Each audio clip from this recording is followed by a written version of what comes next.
Hello, lovely people. It feels so good to be back recording a video for YouTube. It's been a while since I posted my a video on here. The last video, I was living in California. I was studying at BSSM, and now I'm back home in Florida. I'm married now with a baby, and I'm just so thankful for all that the Lord has done and what He will continue to do. I just pray that these videos that I'm going to start to post would be a blessing to you. As I said in previous videos, my biggest desire and passion is just to help others, to encourage you, to be a blessing to your life. My desire is really just to be open, be transparent, be honest, and just keep it real. I want to keep it real. I don't want to give off the impression that I'm perfect or that I live a perfect life.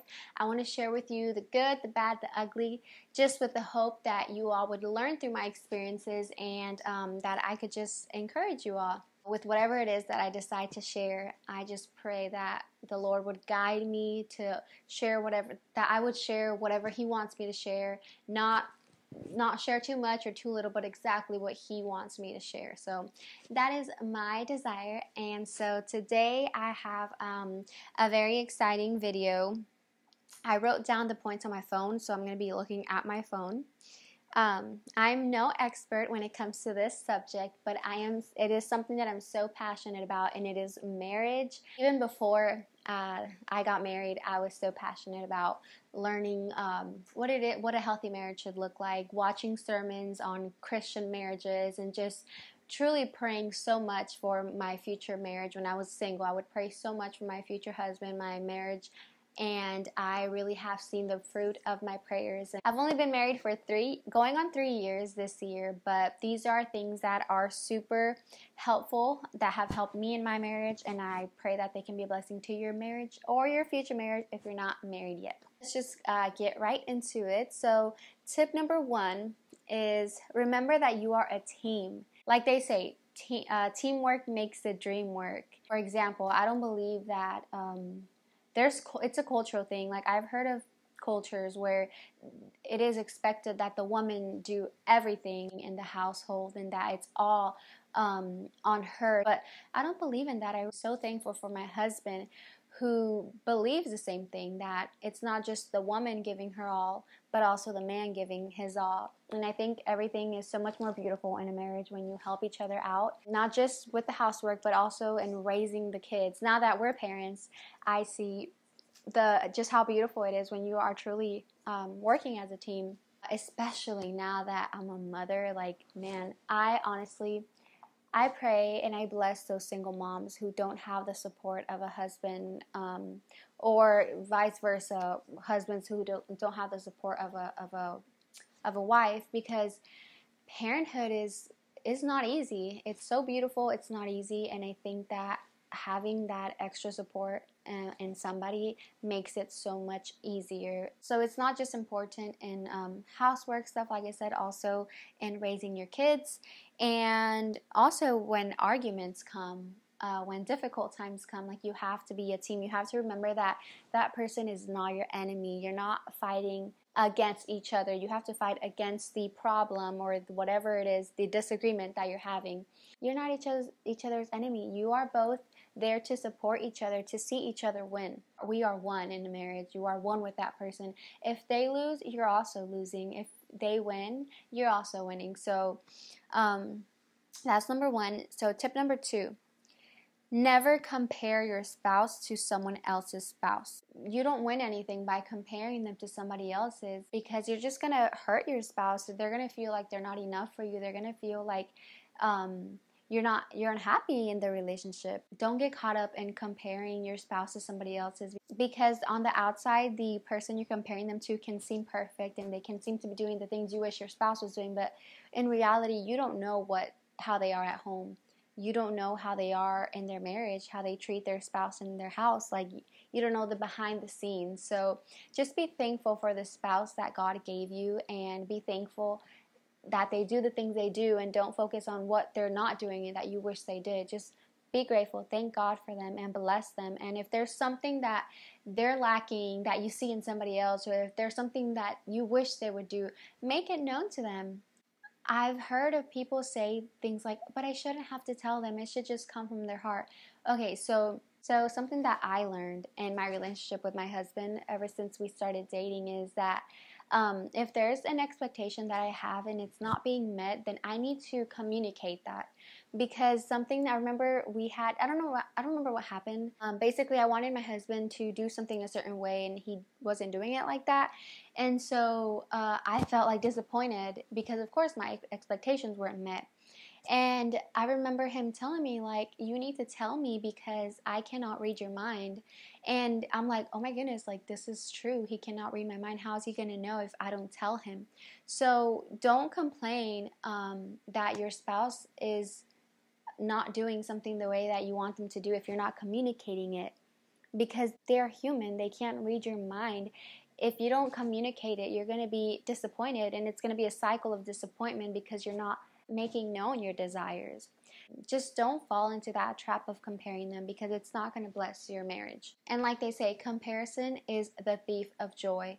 You're going to be so miserable in your relationship if you're busy comparing your spouse to other people instead of focusing on them and the blessing that they are and the things that they do, and not the opposite, focusing on what they're not doing. So just be thankful for your spouse, bless them, and just communicate. That's also a big tip, is communicate, but that's not on my list. That's super important though. Communication, it should have been on my list. But anyway, so tip number 3 is don't share your spouse's weaknesses with your friends or family. Oh, I see this often. I have seen this. It just breaks my heart, because marriage is something so sacred, and your marriage is between God, you, and your spouse. Don't go to your friends. Don't go to your family members just talking bad about your spouse and sharing the bad things about them. We are called to be a blessing in our marriage. We are called to lift up our spouse. We are called to pray for them, not to spend moments, precious time talking about them and highlighting the bad about them. Instead, spend time praying for your spouse in those weak areas of theirs. Pray for them. At the end of the day, we cannot change anybody. The only one who can do that is God, is the work of the Holy Spirit in them. Protect your marriage at all costs. Marriage is sacred. It's a blessing from God. I don't ever want to make my spouse seem like he's a bad person because of his weak areas, because we all have weak areas, and just as he has those difficult sides to him, I also do. So yeah, resist the urge to go talking bad to somebody about your spouse. Remember that the person that you should run to is God.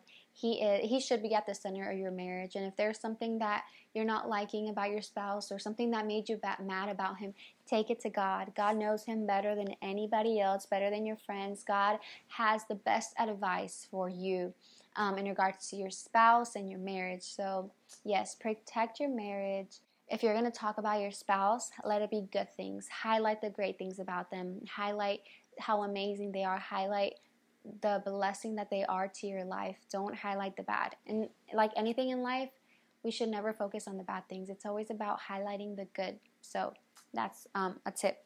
Tip number 4 is remember that your spouse is human and isn't perfect. Just give them grace.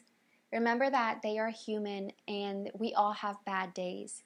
In those days where, I don't know, you're maybe bumping heads often, just ask the Lord to give you grace towards them, and to give you even more, an extra dose of patience and love. Because sometimes we come into marriage with these unrealistic expectations, and we just expect our spouse to just be perfect all the time. But I mean, nobody's perfect. We're all going to make mistakes. We're all going to fail. No matter how great of a marriage we have to remember that our spouse is not perfect, and we just have to pray and ask God to give us grace and allow us to see them through His eyes. Something that I remember when I was single, one of my pastors at BSSM, something that he would always share with us was always assume the best in others. I think this is something that is so helpful in marriage too, is always assuming the best. Never assume that they meant to hurt you, that they meant to make you feel bad, that they meant to, I don't know, make you cry. Never assume the worst in them. Always assume the best. Tip number 5, don't go to bed angry. Taking your anger to the next day is it's kind of like a snowball effect. You're building up all these emotions of anger, resentment, bitterness, sadness, whatever it is, and you're just gonna, if you drag it on to the next day, it's just gonna keep on getting bigger and bigger, bigger and bigger and bigger and bigger, and it's gonna make it to where you explode. And not only that, but when you go to bed angry, you're going to wake up angry. You're going to wake up in a bad mood, and it's just going to determine the way that your whole day is going to go. And also, it's in the Bible for a reason, not to go to bed angry. Time is too precious to be spent upset, especially upset for days or even hours. Like, yeah, it just gives the enemy too much time to work.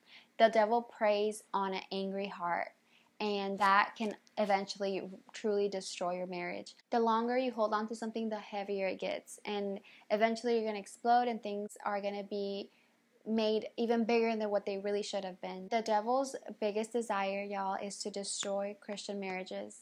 He is after those marriages that are seeking God. He is after those marriages that he knows the power that there is in them. Because he knows that when two people are united, when two people are in harmony, seeking God, he knows the power that there is in that, and he doesn't want that. His biggest goal and desire is to destroy these kind of marriages with Christ in the center, because he knows that the Lord can do great things through them. So don't give the enemy his way. And so yes, those are the 5 tips that I have. I would eventually love to do a part 2 because there's so many other tips that I think are so helpful. I hope this video was helpful to you all, whether you're single, dating, engaged, and married. I pray that you guys would find these helpful, that there's something you can take away from this. And if you are married already and there's something that a tip or something that you think that is super helpful that I didn't mention, I would love for you to comment down below so that others can read them and be blessed by them. So yeah, hope you guys enjoyed, and I will see you all in the next video.